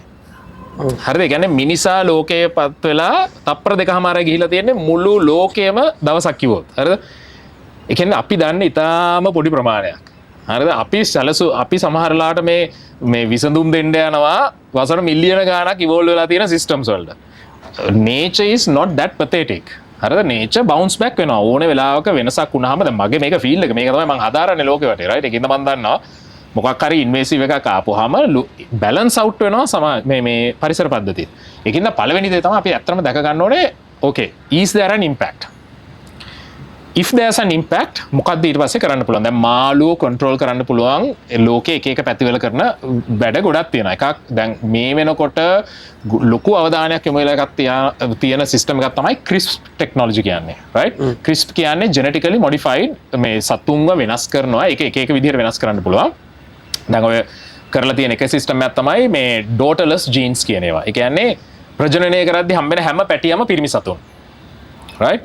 ඒකෙන් වෙන්නේ කාලයක් යද්දී ගෑනු සතුන් නැති වෙනවා ප්‍රජනනය කරද්දී. ඒකෙන් naturallyම population එක discriminate. ඔය වගේ හරි innovative දේවල් ලෝකේ වෙනවා මේ සතුන් මේව කරන්නේ. රුචිරයි මම මෙහෙමත් අහනවා මේ. දැන් ඔයා ලංකාවට වෙල් දවස් කීයද? දැන් දවස් 10ක් විතර ඇති. දැන් ඔයා ආවා කියලා ගවර්න්මන්ට් එකේ කවුරුත් දන්නවද? දැන් මේ වගේ දෙයකදී මේ පිට රටක දැන් ඔයා හදාරන දැනුම මං අවශ්‍ය වෙන්න පුළුවන් අත්‍යවශ්‍ය වෙන්න පුළුවන් තත්ත්වයන් තියෙනවා ලංකාවේ ඇතුළේ. එහෙම උපයෝගී කරගත්තද ලංකාවේ? මම අදමකම කියන්න ඕනේ. ඒ කියන්නේ මේ ඇත්තටම මට ඉන්විටේෂන්ස් කීපයක් මාව දීවර අමාත්‍යාංශයෙන්ලුත් පරිසර අමාත්‍යාංශයෙන්ලුත් මීටින්ග්ස් වලට මේ ඊළඟ සතියේ එකම වැඩේ මම මේ ඇවිල්ලා ඉන්නේ මේ ඒ වගේම මම කියන්න ඕනේ මම ලෝකෙ වටේ ගිහිල්ලා සත්තු පෙන්නමුවාම I don't become the expert of anything. හරිද? ඒ කියන්නේ එහෙමත් නෙමෙයි. මම එක්ස්පර්ට් කෙනෙක් නෙමෙයි ඔය හැම දෙයක් සම්බන්ධව. නමුත් මේ ෆීල්ඩ් එකේ ඉන්න පුද්ගලෙක් වශයෙන් අඩුම ගානේ මට අවබෝධයක් තියෙනවා මේ වෙන ලෝකේ වෙන පැතිවල මොනවද වෙන්නේ සහ කවුද ඒ ෆීල්ඩ්ස් ලීඩ් කරන්නේ ඔස්ට්‍රේලියාව විශේෂයෙන්. මොකද ඔස්ට්‍රේලියාවේ ඔය ජාතික වනෝද්‍යාන parks and wild life authority එකත් එක්ක එහෙම මම ඒ වගේම මේ ඩිපාර්ට්මන්ට් ඔෆ් එන්වයරන්මන්ට් එකත් එක්ක මම ඉතාලම කිට්ටුවෙන් වැඩ කරනවා. ඒකත් මට අවබෝධයක් තියෙනවා මොනවද ඒ මට්ටමින් වෙන්නේ කියලා. මට අන්න ඒක ගේන්න පුළුවන්. එහෙම නැතුව ලංකාවේ කොන්ටෙක්ස්ට් එකට විසඳුම් සපයන්න මම සුදුසු පුද්ගලයා නෙවෙයි. නමුත් ආපු ප්‍රශ්නට අශාන් මේ වෙනකොට yes අප්‍රෝච් කරලා තියෙනවා. ඒ වගේම මම උපරිම උත්සාහය දරනවා ඒවට සම්බන්ධ වෙන්නත්. ඒක සුබ දෙයක්. අතර බොහොම සතුටුයි. ඒක සුබ දෙයක්. right? ඉතින් මේ නමුත් දැන් ඔය විසඳුම් සපයන එක ආශාන් එක තැනක වැඩ කරා කියලා ඕක තව තැනක වැඩ වෙන්නේ නැහැ හැම වෙලේම. right? ඒ වගේම සමාජීය පැත්තෙන්ලුත් ඕක ලොකු වෙනස්. දැන් උදාහරණයක් වශයෙන් මේ අපි මේ ඉන්වෙසිව් ගැන කතා කරද්දී මම කරන්නේ රිලව් ප්‍රශ්නේ. ලංකාවේ රිලව් ප්‍රශ්නේ. හරිද? අතිශය ප්‍රශ්නයක් නේ ඕක. දූපතකට කියලා දැම්මනේ. දන්නවනේ ඒකෙන් මොකද වෙන්නේ කියලා. ඒකෙන් වෙන්නේ නැහැ මොකුත්. හරිද? නමුත් නට ඒ කියන්නේ දැන් ඕක දැන් වෙන රටවල් වල ඔස්ට්‍රේලියාව ඇතුළු ලෝකයේ ගොඩාක් රටවල් වල ඔය වගේ අවස්ථාවකදී කලින් කියන්නේ මේ වෙඩි තියලා මරණ එක තමයි ඇත්තටම විද්‍යාත්මක පැත්තකින් බැලුවොත් ලොජිකල් පැත්තකින් බැලුවොත් තියෙන හොඳම විසඳුම. right? දැන් ඒක නිකන් ආවට ගියාට කරන දෙයක් නෙවෙයි. ඒකට ෆුල්ෆිල් කරන ලක්ෂණ තියෙනවා. එකක් තමයි ඒ සතා එන්ඩේන්ජර්ඩ්ද? ඒ සතා තර්ජනාත්මක සතෙක්ද? නැත්තම් ඒ සතාගේ පොපියුලේෂන් එකෙන් කන්ට්‍රෝල් කරොත් සතාගේ මේ කියන්නේ ඒ සංහතියට ප්‍රශ්නයක් වෙනවද? එහෙමත් නැත්තම් ඒ සතාගෙන් ඉකොනොමිකල් ඩැමේජ් එකක් වෙනවද? right? ආර්ථිකමය හානියක් වෙනවා නම් ඔන්න ඔය ඔක්කොම ෆුල්ෆිල් කරනවා නම් සාමාන්‍ය වයිල්ඩ් ලයිෆ් මැනේජ්මන්ට් වල දෙයක් තමයි කෝටා එකක් දෙනවා මෙච්චර සත්තු ප්‍රමාණයක් අයින් කරන්න ඕනේ කියලා. ඒක උන් වස දීලා දසවද දීලා මැරීමක් නෙවෙයි. හියුමන්ලි ෂූට් කරලා මරනවා. මේක ඔස්ට්‍රේලියාව වගේ රටවල් වල හරි කොමන්ලි කරනවා. ඔය ඔටුවන්ට ඊට පස්සේ බූරුවෝ ඒ වගේ සත්තු ගොඩක් කිඹුලොත් ඇතුළුව කල් කරන. දැන් ඇෆ්‍රිකාවේ ගත්තොත් ඇෆ්‍රිකාවේ සමහර පැතිවල අලි කල් කරනවා ඔය විදිහට. right? ඒකට හේතුව තමයි එකක් මේ සතා දුර්ලභ සතෙක් නෙවෙයි. මේ සතාගෙන් ලොකු ආර්ථිකමය හානියක් වෙනවා. අනික මේ සතු කන්ට්‍රෝල් කරේ නැත්නම් යම් අවස්ථාවක් එනවා අපි ඒකට කියන කැරින් කැපැසිටි. කොච්චර දැන් රිලවුන්ගේ ඉන්න පුළුවන් සීමාවක් තියෙනවානේ. ඒ මට්ටමත් පහු වුණොත් එහෙම ඒ එකෙක්වත් කණ්ඩ නැති වෙනවා. right? දැන් ඔක මුවන්ට එහෙම වෙච්ච අවස්ථා තියෙනවා. එතකොට ඒ මුළු ඔක්කොම ටික මැරලා යනවා. ඊට වෙන්න කලින් කොටසක් අයින් කරන්න කොහොමද? දැන් මම පැහැදිලිව කියන්න ඕනේ ඔය මම කිව්වේ ලෝකේ අනිත් රටවල් වල ඕක කරන හැටි. ලංකාව වගේ සංස්කෘතියක ආගමික පසුබිමක් යටතේ ඕක කරන්න බෑ. ඒක කරන්න බෑ. රයිට් අපේ සංස්කෘතිය අනුව ඒක කරන්න බෑ. ඒකින්ද ඉතින් මරන්න බෑ. මෙඩිතල කිසිම ආකාරයකින් සතෙන් මරණ එක. ඒක අපේ සංස්කෘතිය නෙවෙයිනේ. රයිට්. ඒකින්ද මම විද්‍යාත්මක වශයෙන් කිව්වේ තාම පැහැදිලිව මතක තියාගන්න මම කිව්වේ ඔය ඒ වගේ අවස්ථාවල් වලට අනික් රටවල් වල මොනවද කරලා තියෙන්නේ කරන්නේ කියලා. ඒ වගේම හරියම පැහැදිලිවම අඳුර ගන්න ඕන එකක් තමයි ඔය වෙන රටවල් කරා කියලා ඕක අපිට කරන්න බෑ. ඒක නිසා අපේ විද්‍යාත්මක පදනමකුත් තියෙන නමුත් අපේ සංස්කෘතියට අපේ සමාජයට අනුගත වෙච්චි විකල්පයක් හොයන එක තමයි චැලෙන්ජ් එක. ඔයාගේ දැනුමට ලංකාවේ කොච්චර දැනුම් මේ උර්ගය ප්‍රමාණයක් ඉන්නවද අයියේ මේ සර්පයෝ කාණ්ඩ විශේෂ කීපයක් විතර ඉන්නවද? දැන් ලංකාවේ සර්පයෝ ගැන පොත ලිව්වේ මමයි සනෝජ් සහ සංජය කියලා තුන් දෙනෙක්. ඒ කියන්නේ මේ වෙනකොට තියෙන සවිස්තරාත්මකම සිංහල භාෂාවෙන් තියෙන පොත ලිව්වේ අපි තුන් දෙනා. දැන්ට මේ වෙනකොට සර්ප විශේෂ 118ක් ඉන්නවා. ඒ ඔක්කොගේම ඒ පොත ලියන කාලේ තිබ්බේ පොත ගන්න පුළුවන්. අතරම මේ ඒ හැම සතාගෙම විස්තර ඡායාරූප පැටවුන්ගේ ඡායාරූප ඊට පස්සේ එක මේ වර්ණ වෙනස්කම් ඒවා ඔක්කොම අපි දාලා සිංහල භාෂාවෙන් ඉතාම සවිස්තරාත්මක පොතක් ලියලා තියෙනවා. ලංකාවේ උරගයෝ ගැන ගොඩාක් පරීක්ෂණ සිදු වෙනවා ශාන්. විශේෂයෙන් මේ ටැක්සොනොමි පැත්තෙන් කියන්නේ අලුත් සතුන් හඳුන්වලා දෙන ඒවා එහෙම ගැන ලංකාවේ ටිකක් මේ අඩුවෙන් වෙන දෙයක් තමයි ඉකොලොජි පැත්ත. ඒ කියන්නේ සතුන්ගේ හැසිරීම ඒ වගේ ඒවා ලොකු පරීක්ෂණ ලංකාවේ වෙනවා අඩුයි. නමුත් ලංකාවේ ලොකු කාණ්ඩයක් ඉන්නවා. මම කියන්නේ මගේම සහෘද මේ විද්‍යාඥයෝ ඉතාම ලොකු සේවයක් කරනවා මේ අලුත් සතුන් හඳුන්වලා දෙන එක ටැක්සොනොමි ඒ පැත්තේ ලොකු කණ්ඩායමක් වැඩ කරනවා. හොඳ දක්ෂයෝ ටිකක්. දැන් මම මේ ප්‍රශ්නේ තහන්න ඕන දෙයක් මේ මොකද මේක මේ මට තිබ්බ ප්‍රශ්නයක් තමයි ගොඩක් දෙනෙක් හිතන් ඉන්න එක. දැන් ඔයා විද්‍යාඥයෙක් ඉන්න මේක අද අපි සයන්ටිස්ට් කෙනෙක්ගෙන් ඒකට පිළිතුරක් ගන්න යන්නේ ලංකාවේ ගොඩක් එක කාලවල වලට කිමුල් වෙනවා මූදට. ඔව්. ඊට පස්සේ අපි කට්ටිය කියන්නේ මේක කාලෙකදී විතරයි මේ මූදට කිමුල් වෙන්නේ. මේ මූදට ආවන් පස්සේ උන්ගේ ඇස් පැලෙනවා මේකට තියෙන මේ ලවණ ගතියත් එක්ක. ඒක ගැන මොකක්ද දරන මතේ? ඒ ඇස් පැලෙන කතාව නම් මම අද දැන් තමයි ඒක ඇහුවේ. මොකද එහෙම මගේ ෆීල්ඩ් එක කිඹුල දැන් අවුරුදු 17ක් විතර තිස්සේ මම හදාරන්නේ කිඹුලෝ. ඕස්ට්‍රේලියාව විතර නෙවෙයි ලෝකේ රටවල් කිහිපයකම. එහෙම එකක් අහලවත් දැකලවත් මන් නැහැ. right? නමුත් ඒකෙන් කියවෙන්නේ නැහැ ඒක වෙන්නේ නැහැ කියලා. මොකද ওই ඉන්ඩිජිනස් knowledge එහෙම නැත්නම් පාරම්පරික දැනුම කියන එක හරි වැදගත් දෙයක්. right? ඒක මම හැම වෙලේම acknowledge කරනවා. නමුත් කිඹුලෝ දැන් ලංකාව ගත්තොත් කිඹුලෝ වර්ග දෙකක් ඉන්නවා. ලෝකේ කිඹුලෝ වර්ග කීයක් ඉන්නවද? ලෝකේ ඉන්නවා කිඹුලෝ වර්ග 26ක්.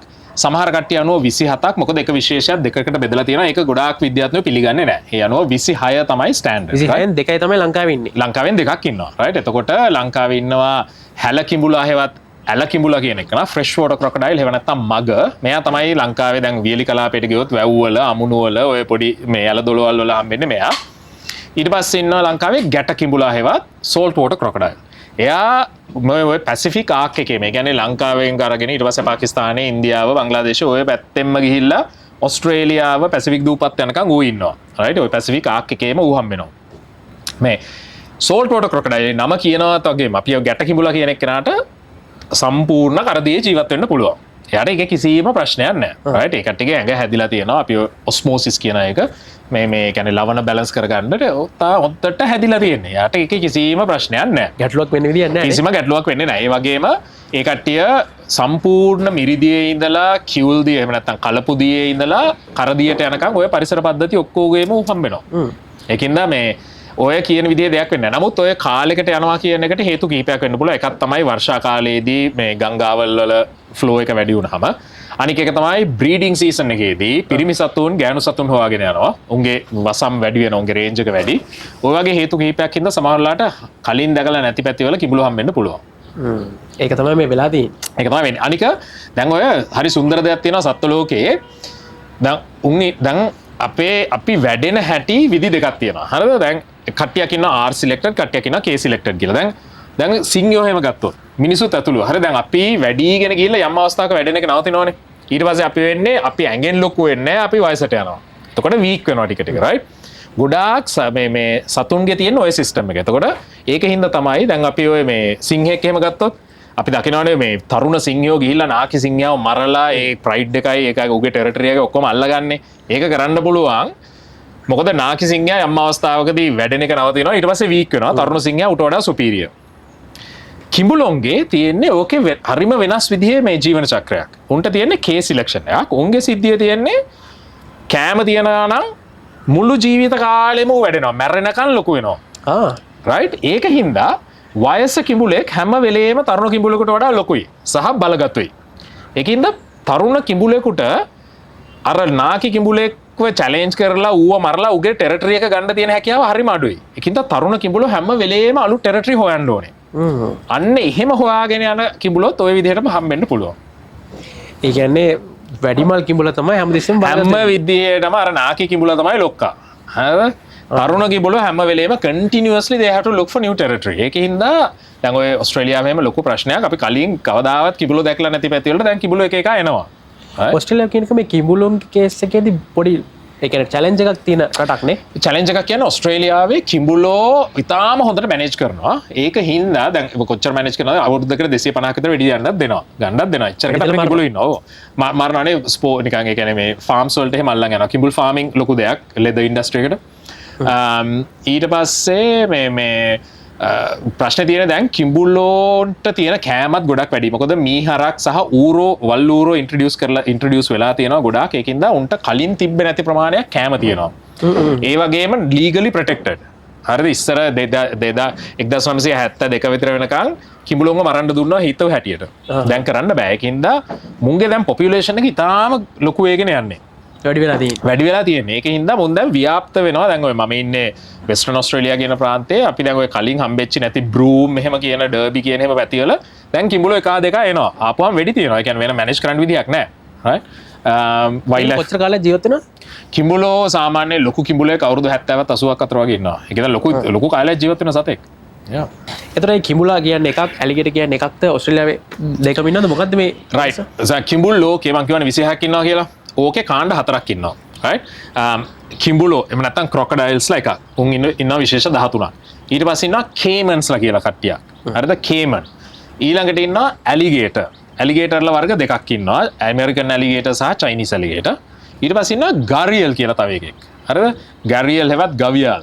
උන්ගේ ඉන්නවා දෙන්නෙක්. Malaysian gharial and ඒක false gharial හෙවත් Malaysian gharial සහ Indian gharial කියලා. එතකොට කිඹුල් ලෝකේ ඔන්න ඔය කාණ්ඩ 4ම ඉන්නවා. කිඹුලෝ, crocodiles, caimans, alligators සහ gharials. ලංකාවේ හම්බෙන්නේ මේ කිඹුලෝ විතරයි, crocodiles විතරයි. alligator කියන සතා ඉන්නේ අපි චීනේ ඉන්නවා ඊටාම රෙයා වූ Chinese alligator හරිම රෙයා උන් zoos වලත් හරි අඩුයි. මාත් දැකලා තියෙන එකපාරයි ඌව. මේ American alligator කියන එක හරිම common. ඇමරිකාවේ හම්බෙනවා American alligator. alligators ලා ගත්තොත් කිඹුලොන්ට වඩා සෑහෙන්න වෙනස්. උන්ගේ මේ රූපය වශයෙන් ගත්තොත් ඒ කියන්නේ morphologically ගත්තොත් උන්ගේ වෙනස්කම් ගොඩක් තියෙනවා. උන් කට වහද්දී උන්ගේ දත් පේන්නේ නැහැ. right? කට වහපුවාම ඉහළ අන්දේ දත් ඔක්කොම හැංගවිලා තියෙන එකට. මේ කිඹුලෝ කට වහපුවාම උන්ගේ විශේෂයෙන් මේ හතරවෙනි දත එහෙම එළියට ඇවිල්ලා පේනවා. right? අනික alligators ලාගේ හොම්බ හරි පළල් නිකන් මේ අර තාරාවේ ගොටක් වගේ. right? whereas most crocodiles නිකන් tapering අපි ඒකට කියන්නේ උල් වෙලා ගිය ස්වභාවයක්. ඊට පස්සේ උන් බිත්තර දාන හැටිත් වෙනස්. දැන් ගොඩක් කිඹුලෝ වර්ග ගුලක් හාරලා ඒකේ බිත්තර දාන්නේ. ගුලක් හෝ බැම්මක මේකක් හාරලා ගුලක් හාරලා තමයි බිත්තර දාන්නේ. whereas alligators උන් හදනවා මේ දිරා යන කොළ රොඩු වලින් මේ මවුන්ඩ් එකක් හදලා ඒකේ බිත්තර දාන්නේ. එහෙම බිත්තර දාන මේ කිඹුලෝ වර්ගත් ඉන්නවා. නමුත් ඔන්න ඔය ආකාරයෙන් උන්ගේ මේ morphology වල එහෙම නැත්නම් රූපයෙන් වගේම උන්ගේ චර්යාවන් behavior වලින්ලුත් වෙනස්. ඒ groups දෙක වෙනස්. නමුත් ලංකාවේ ඉන්නේ කිඹුලෝ විතරයි. ඕකෙන් වැඩිම භයානකම එක්කෙනා කවුද? ලොකුවටම හැදෙන්නේ සාමාන්‍යයෙන්. ලෝකේ වැඩිම මේ උරගේ මේ කිඹුල් ලෝකේ වැඩිම මිනිස් attacks ගානක් සිදු කරන්නේ ගැට කිඹුලෝ salt water crocodiles ලා. right? ඊට පස්සේ අපේ රටේ ඉන්න එක්කෙනා. අපේ රටේ ඉන්න අපේ රටේ අතුළුව ඉන්දුනීසියාව ඔය පැත්තෙම ඌ මිනිස්සුන්ගේ ඩැමේජ් මේ ඕස්ට්‍රේලියාව ඔය පැත්තෙම crocodile attacks සිදු වෙනවා. උන් තමයි ලොකම වෙන්නේ. ඌ තමයි ඒ කියන්නේ ලොකුම කියන්නේ heaviest අර දිගම නෙවෙයි මේ නිකන් bulky උන් තමයි metric ton එකකට වඩා ඒ කියන්නේ කිලෝග්‍රෑම් 1000කට වඩා ලොකු වෙනවා. මේ වෙනකොට අහුවලා තියෙන ලොකුම එක මීටර් 6.2ක් ඔය ලොලොන් කියලා පිලිපීනෙන් ඇල්ලුවේ. ඌ තමයි මේ වෙනකොට අහුවලා තියෙන ලොකුම කිඹුලා මීටර් 6ක්. එකම කිඹුලා මීටර් 6කට වඩා මැනලා තියෙනවා. දැන් ඔයාට ඔය සබ්ජෙක්ට් එකට ගියාට පස්සේ රුචිර අයියා සර්පය අල්ලනවා උරගත් එක්ක මුකුත් ප්‍රශ්නයක් වෙලා මුකුත් ඩැමේජ් එකක් වෙලා මුකුත් එහෙම අපෝ වෙලා තියෙනවා. ඒ කියන්නේ මෙහෙමයි. දැන් මම දැකලා තියෙනවා සමහර කට්ටිය හරි උජාරුවෙන් කියනවා මගේ අරක කෑවා මේක කෑවා. ඒ ගාන වැඩි වෙන්න පෙන්නන්නේ Tamante වැඩි හරියට කරන්න බෑ කියලා. ඒක මේක කියන්නේ සුදුසුකමක් නෙවෙයි right. නමුත් ඔය ඕක පටන් ගත්ත කාලේ ඉඳලා ඒ කියන්නේ ඕක නම්බර්ස් ගේම් එකක් නැෂන් දැන් සර්පයෝ 3 දෙනෙක් අල්ලලා දෙපාරක් හප්පවා ගත්තා නම් යෝ නොට මේ ඒක කරන්න සුදුසු පුද්ගලයෙක් නෙවෙයි. හරිද? නමුත් අවුරුදු 30ක් විතර තිස්සේ සර්පයෝ 1000 2000 අල්ලලා එකපාරක් දෙපාරක් මේවන that's a numbers game. හරිද? එහෙම වෙච්ච අවස්ථා තියෙනවා විශේෂයෙන් මගේ ඔය early career එකේ. දැන් මේ තියෙන මේ Sky එක එහෙම මේ සර්පයෝ කාපු ඒවා මේ මගේ එපිසෝඩ් එකක් තියෙනවා මේ බංගලාදේශයේ කිඹුලෝ හදාරන එකක්. ඒකෙදි මම පෙන්නනවා කිඹුලෙක් කාලා පොඩි සර්පය කාලාද? ඔව් මේක සර්පෙක් කාපු හින්දා කරපු සර්ජරි එකක්. ඔව්. right ඉතින් මේ ඒ ඔකියුපේෂනල් හැසඩ්ස් ඒවා තියෙනවා. ඒවා අවම කරගන්න තමයි මම හැම වෙලේම උත්සාහ කරන්නේ. එහෙම නැතුව මේක මම නම් ඒක දකින්නේ ලොකුකමක් හෝ සුදුසුකමක් විදිහට නෙවෙයි. හරිද? ඒක සමහර විද්‍යාඥයෝ ඉන්නවා මට වඩා ඉතාලම සීනියර් කට්ටිය අවුරුදු 50 60 වැඩ කරලා එක එක්කවත් හපාගෙන නැතුව හිටපො. ඒ එල්ලම වැඩකාරයෝ. සුපිරිම මොඩල්ස් ඒ. හරිද? උපිරි ඩයල් ඒ. මේ තව ඉන්නවා මේ ඊයේ පෙරේද ඇවිල්ලා මේ ජීවිතේ මේ ඔන්න මෙන්න තියලා නැති වෙන්න ගිය පුද්ගලයෝත් ඉන්නවා. right? ඒකින්ද මේක හොබි එකක් විදිහට හෝ ප්‍රොෆෙෂනලි හරි කරනවා නම් අර කවුබෝයි ගතිය අතහැරලා දාන්න. right? ඒක ගොඩාක් අය දැන් අවංකවම කියනවා නම් මගේත් මුල කාලේ ඕක තිබ්බා. හරිද? සත්තු ෆ්‍රී හැන්ඩල් කරන්න ඕනේ. මට පුළුවන් පොළඟෙක් නිකන් අල්ලන් ඉන්න මම නයි අල්ලන්නේ මෙහෙම. ප්‍රොෆෙෂනල් මට්ටමට ගියාපුවම දැන් ඒක අපිට අර මුල් පොඩි කාලේ තරුණ කාලේ අර ලපටි කාලේ ඒක නිකන් ලොකු දෙයක් වගේ හිතුණට පස්සේ විශේෂයෙන් ඔය ප්‍රොෆෙෂනල් සයන්ටිස්ට් කෙනෙක් වෙන කාලේ මනේ මොන බූරුවෙක්ද කියලා තමයි බලන්නේ. හරිද? ඒක විශේෂයෙන් තමන් හිතන් ඉන්නවා නම් ඒ ෆීල්ඩ් එකෙන් ඉස්සරහට යන්න ඒ ෆීල්ඩ් එකේ රස්සාවකට ඒ ෆීල්ඩ් එකෙන් පෝස්ට් ග්‍රැජුවේට් එකකට එහෙම යන්න හිතනවා නම් දැන් මම නම් ස්ටුඩන්ට් කෙනෙක්ගේ පළවෙනිට බලන එකක් තමයි සෝෂල් මීඩියා වල එහෙම how much of a cowboy he is. මොකද ඒක ලයබිලිටි එකක්. හරිද? ඒක ලයබිලිටි එකක්. right? ඒක නිසා මමත් ඇතුළුව ගොඩාක් මේ කියන්නේ ඔය ඇකඩමික් විද්‍යාඥයෝ බලන දෙයක් තමයි can he professionally act. right? ඒකෙන්ද අරවා පොඩි කාලයක් තියාගත්තර කමන්නේ. නමුත් ඒක ටක් ගාලා ඉවර කරගන්න ඇඟෙන්.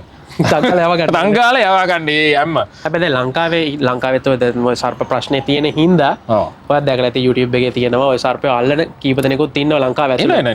ඒ කියන්නේ ලංකාවේ ඩිස්ට්‍රික්ට් වල අපේ අනුරාධපුරේ ඉන්න සම්පත් අයියා කියලා ඊට ස්නේක් ගාඩියන් ඊට පස්සේ මේ අපේ කොළඹ මේ ළඟකදී අපි වීඩියෝ එකක් කරා අපේ ලක්ෂන් මල්ලි. right.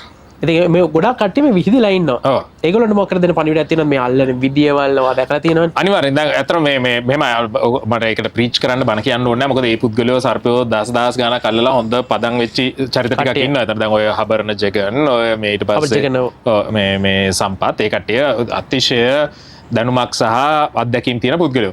මම ළඟදී එපිසෝඩ් එකක් කරා මේ සේෆ්ලි ලෝකේ අනික් රටවල් වල සේෆ්ලි සර්පෙක් අල්ලන්නේ කොහොමද කියලා. මම ඔය ලෝකේ උග්‍රම විෂ සර්පෙක් වෙන වෙස්ටර්න් බ්‍රවුන් ස්නේක් කෙනෙක් අල්ලලා අපි පෙන්නුවා ඔය ලූප් බෑග් සිස්ටම් එක කියලා එකක්. right?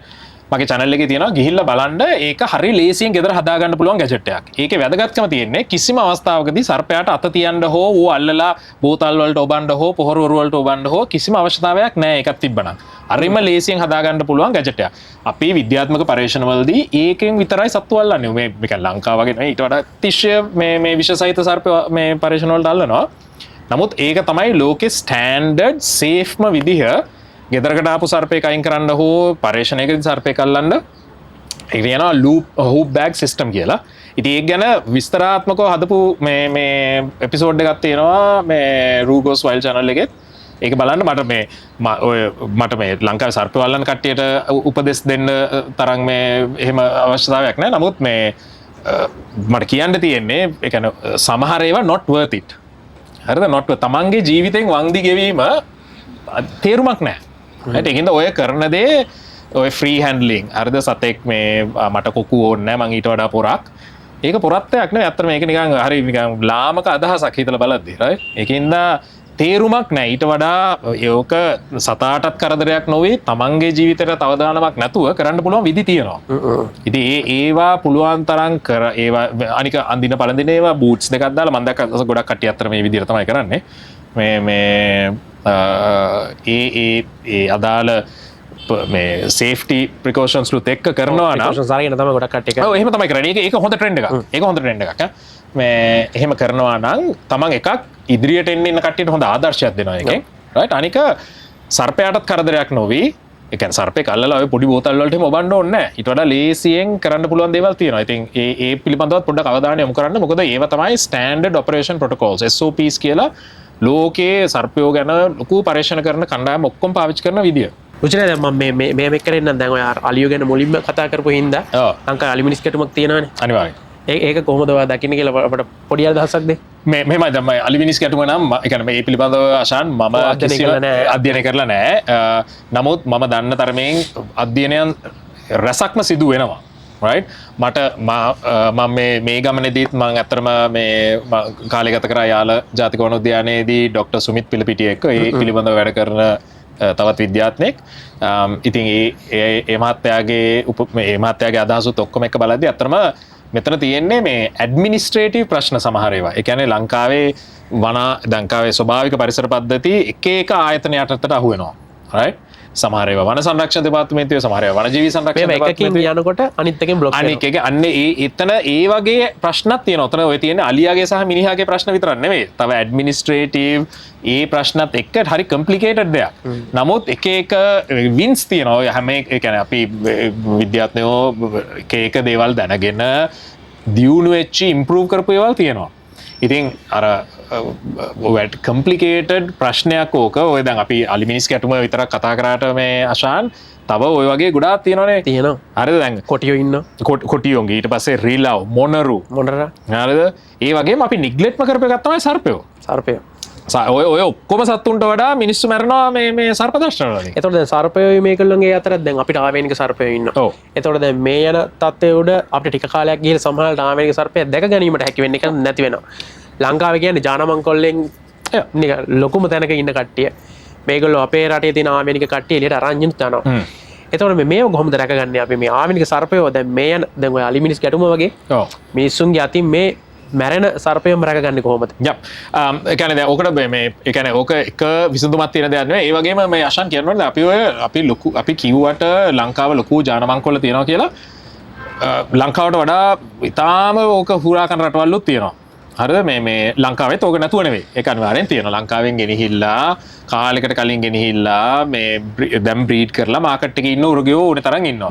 රයිට්? කටුස් වර්ග එහෙම ඉන්නවා. ඉතින් ඒවා දැන් ඒකට කරන්න දෙයක් නැහැ. රයිට්?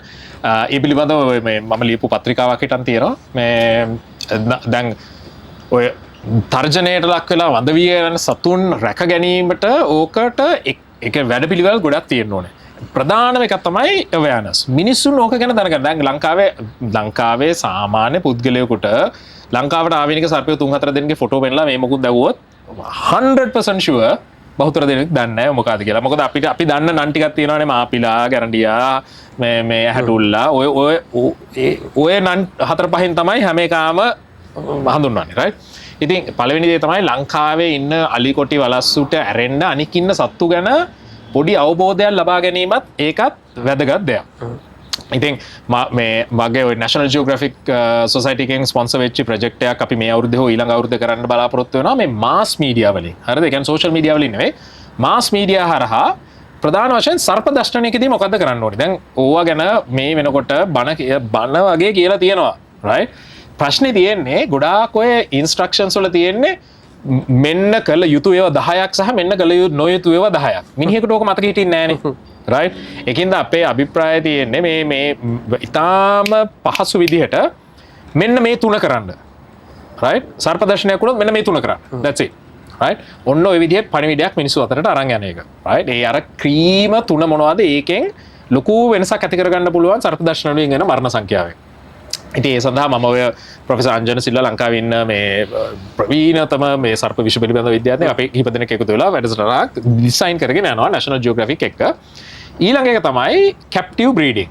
ඒ කියන්නේ දැන් අර සතෙක් දැන් ප්‍රශ්නේ තියෙන්නේ අග්ගාවේ ඉන්නවා මයික්‍රෝ එන්ඩමික්ස්ලා කියන කට්ටිය. ඒ කියන්නේ ඊටාම කුඩා ස්ථානයකට විතරයි ඒ සතා ස්වභාවිකව හම්බෙන්නේ. අන්න ඒ සතුන්ට ඇත්තටම මේ අර ඉන්ෂුරන්ස් පොපියුලේෂන්ස් නෑ. ඒ කියන්නේ පොඩි හේතුවක් හින්දා දැන් ඔය ලංකාවේ ඉන්න සමහර මාළු ඔය බන්දුල පෙතියා වගේ මාළු ගත්තොත් එහෙම එක 12 පහරක විතරයි හම්බෙන්නේ. ඒ තාම කුඩා කෑල්ලක. එතන්ට වසක් විසක් වැටුණොත් කොමිවරයි ඒ මුළු පොපිලේෂන් එකම ඉවරයි. අන්න ඒ වගේ සතුන්ට මම අතර මේ ජාතික වනෝද්‍යාන ජාතික මේ සත්තු උද්‍යානයට ගිය වෙලාවේ මට හරි සන්තෝෂජනක දෙයක් දැක්කා. ඒක අපිට ඔය කිව්වට ලොජිස්ටිකලි හැම සතාම ගෙනල්ලා බ්‍රීඩ් කරන්න බෑ. ගොඩාක් සත්තුන්ට බ්‍රීඩ් කරන්න තියෙන හැකියාවත් අපි මේ මොනවද තත්ත්වවත් අපි දන්නේ නැහැ. නමුත් මේ වෙනකොට බන්දුල පෙතිය බ්‍රීඩ් කරලා තියෙන එක. බන්දුල පෙතිය ඊට පස්සේ අශෝක පෙතිය කියලා තවත් ඒ වගේම ඊටාම දුර්ලභ සතෙක් ඉන්නවා. මේ පළවෙනි පාට ඔවුන්ව කැප්ටිව්ලි මේන්ටේන් කරන්න හැකියාව දැන් හම්බෙලා තියෙනවා. මේ මීට කලින් කාටවත් ඒක හැකියාව තිබිලා නැහැ. මොකද හරිම ස්පෙસિෆික් උන්. හරිද? පළවෙනි වතාවට තමයි. පළවෙනි වතාවට. ඉතින් මේ Wildlife and Nature Protection Society ලංකාවේ ඔය වනජීවි සහ පරිසර ආරක්ෂණ සංගමයත් ඔය කට්ටියත් එකතු වෙලා ඉතින් ඒවා හරි සුබදායි දේවල්. right? ඉතින් programs captive breeding ඒවා දැන් කරගෙන යනවා zoo එකෙත්. නමුත් ඉතින් ඒවා තව ඔය වගේ වැඩසටහන් වල අවශ්‍යතාවය තියෙනවා. නමුත් දෙයක් පටන් ගන්න තියෙන එක අපි අගය කරන්න ඕනේ. ඉතින් රුචිර සෝමවීර අපේ විද්‍යාඥතුමා ඉතින් ලංකාවෙන් ඔස්ට්‍රේලියාවට ගිහිල්ලා මේ වෙද්දී ඔස්ට්‍රේලියාවේ කන්ටෙන්ට් ටිකක් කරලා ලංකාවේ මිනිස්සුන්ව දැනුවත් කරන එක ගැනත් බොහොම ස්තුතියි ඔයාලට. අනේ බොහොම ඉතින් බොහොම ස්තුතියි අපිත් එක්ක එකතු වුණාට. මගේ මේ කාර්ය බහුල ෂෙඩියුල් එකක් ඇතුලේ අපිත් එක්ක එකතු වෙලා මතන පැයකට ආසන කාලයක් අපි කතා කරා. උරගයෝ ගැනමයි කතා කරේ වැඩි වශයෙන්ම. ඉතින් ඔයගේ සබ්ජෙක්ට් එක බොහොම ස්තුතියි. අපි ආපහු වාරක් ගාවතින් ආයි හම්බ වෙන්න. අනිවාර්යෙන්. බොහොම ස්තුතියි ආශා. Thank you so much. ඉතින් එහෙනම් අපි ආයි අලුත් දවසක අපි අලුත් ප්‍රෝග්‍රෑම් එකකින් හම්බෙමු. ඊළඟ ආයි මතක් කරන අපි ඉන්නේ ජෙට්වින් කොලම්බෝ එකේ ලස්සන හොටෙල් එකක්. ඒකේ මතක් කරන ගාන අපි ගිහිල්ලා එන්න මේ ස්පෙට්ටොක් සුර්තුම් වෙනුවෙන්.